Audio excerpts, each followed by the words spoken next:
Hey everybody, how you doing? This is Bud Brown living in Dumaguete City, Philippines. Yeah, baby.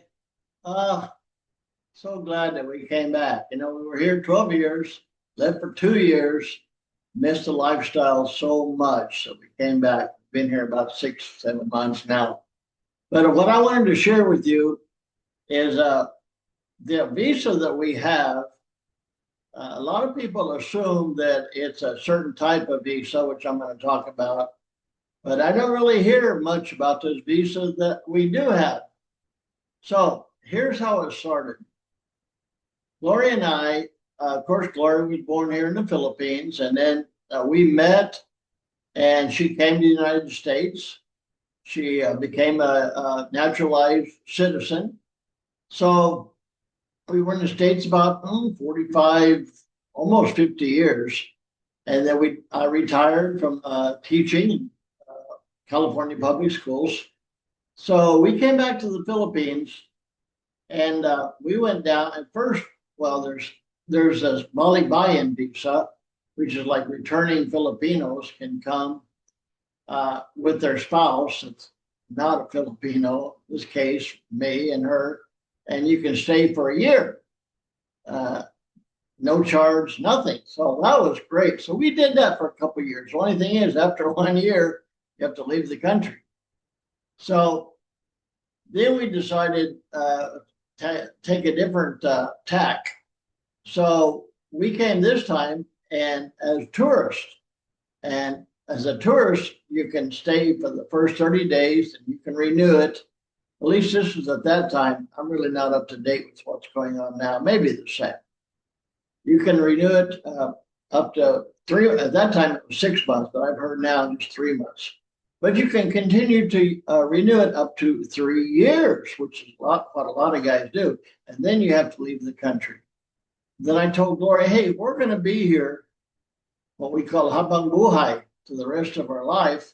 Let's just get permanent visa. What's it going to take? So here's where the story gets interesting. We went down to the immigration office, local one here in Dumaguete. Gloria was not friends with them yet. So she comes in and they said, oh, you've been living in the States for over 40 years. Are you a dual citizen? Now, a dual citizen is what a lot of people, a lot of Filipinos do, meaning they're a Filipino citizen and they're a United States citizen, American citizen. And they would qualify for what you call a 13A. A 13A is a Filipino citizen that can have a dependent, in this case, her spouse, and they would both become permanent residents. So if she had a 13A and I would be her dependent, then we'd both be permanent residents. All would be good. But they said, Mrs. Brown, technically you're not a Filipino citizen. What? And so she said, no, I am a Filipino citizen. I was born here. There was a program on TV not too long ago called Deal or No Deal. And there was a fellow in the back called the banker. And he's the one that made the deal or no deal, and he made the offer. So I consider the situation they have here at the immigration office as the bankers. But they say you should go see the immigration officer in the back. So I've learned that anybody that gives the front office a hard time, you go see the banker and he'll straighten you out.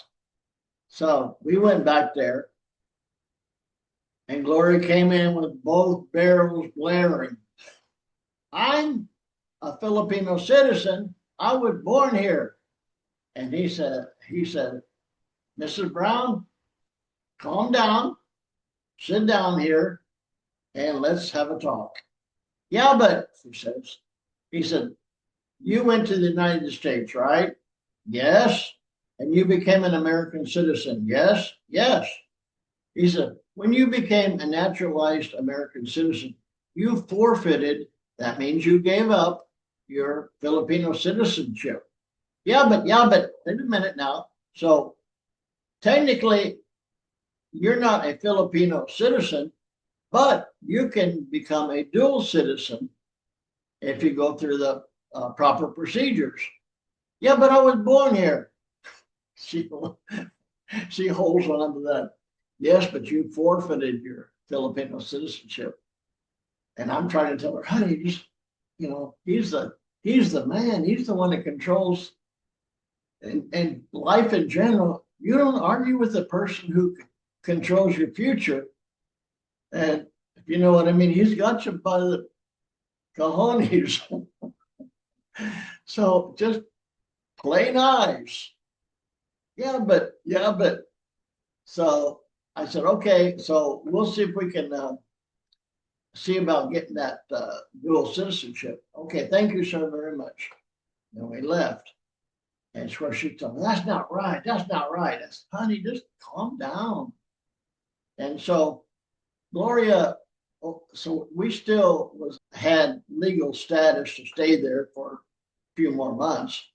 And so meanwhile, she's gone back and made friends with the staff in the front. And one day, one of the ladies said, Mrs. Brown, we have the exact solution for you. You don't have to get a dual citizenship. Okay, what is it? This visa is for Filipinos that have gone to the United States and have gotten a naturalized citizenship and have lost their Filipino citizenship, but they want to come back and reside and live in the Philippines. I told her, that's exactly us. That's exactly our situation. She said, it's called a 13G goat. G.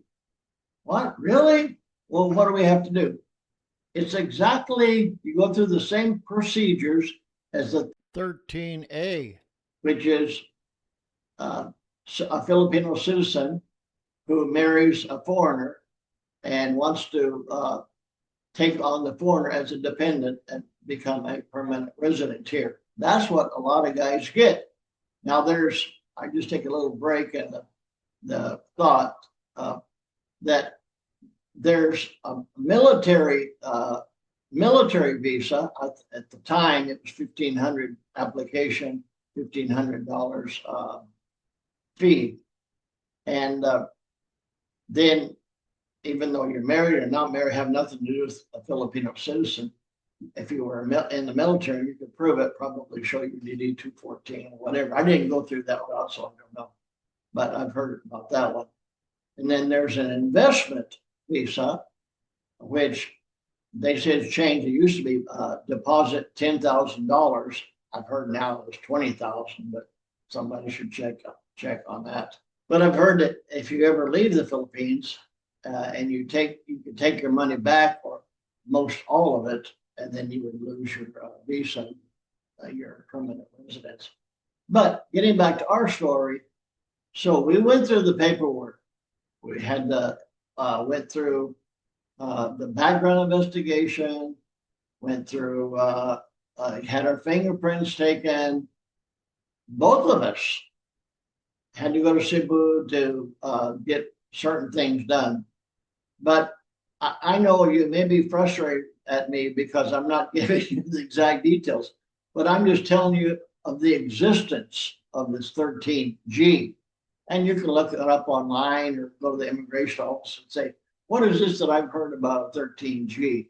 Because my wife became a naturalized citizen in America, but we want to live here, and she doesn't want to get a dual citizenship. I'm going to throw in a point about dual citizenship. I asked Gloria, do you want to get a dual citizenship? Well, what's the benefits? So my understanding that the dual, to become a Filipino citizen, the advantage of, number one, you can vote. Gloria has never voted and has no desire to vote. So that's kind of off the table. And you can buy property here. As most of you probably know, foreigners cannot own property, that is land. but the Filipino citizen can't own property. But in our middle 70s, what are we going to get, a 30-year loan? We have no desire to buy property. So that's off the table. So they're really for us, there was no real benefit for her to become a dual citizen, or in other words, to become a Filipino citizen.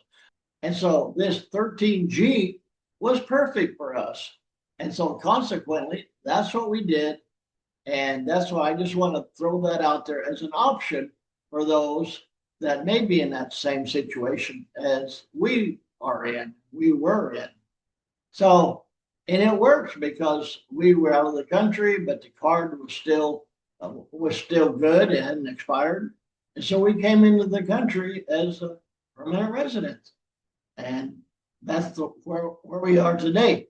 Now, this coming January, all visa holders, I believe, have to register. I know that me and Gloria will have to register again, just to let them know that we're still here, still alive. So that's our situation. Thanks for coming to my channel. If you like this video, give me a thumbs up. If you haven't subscribed, push the button below, and I'll catch you next time. Bye-bye.